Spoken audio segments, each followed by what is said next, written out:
Ton கணக்கில் எடை கொடும் அதிசய கல்கருடன். கருவறையில் இருக்க கல்கருடன் வீதி உலா வரும்போது டன் கணக்கில் எடை கூட்டிகிட்டே போறாரு.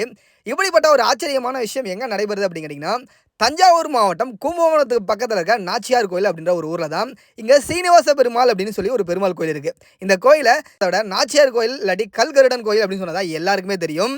இந்த கோயிலில் வருட வருடம் மார்கழி மாதத்திலையும் பங்குனி உத்திரம் அப்பையும் கருவறையில் இருக்க கல்கருடனே வீதி உலா வருவார். அப்படி கருவறையில் இருக்க கல்கருடனே வீதி உலா வரும்போது அவரை முதல்ல 4 பேர் தூக்குவாங்க. அதற்கடுத்து 4 8 ஆகும், 8 16 ஆகும், 16 32 ஆகும், 32 64 ஆகும். கடைசியாக அவரை 128 பேர் தூக்கிட்டு வீதி உலா வருவாங்க. அவர் கருவறையிலேருந்து கொஞ்சம் கொஞ்சமாக வெளியே போக அவருடைய எடை கொஞ்சம் கொஞ்சமாக கூட்டிகிட்டே போகும் அப்படின்னு சொல்லுவாங்க. அதற்கேற்றார் போல் அவருடைய அலங்காரமும் அதிகமாகிட்டே போகுங்க.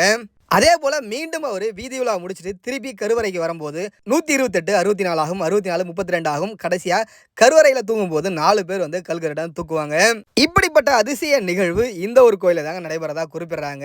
நீங்கள் அடுத்த முறை கும்பகோணம் சைடு போனீங்கன்னா மறக்காமல் இந்த நாச்சியார் கோயிலை பார்த்துட்டு வாங்க.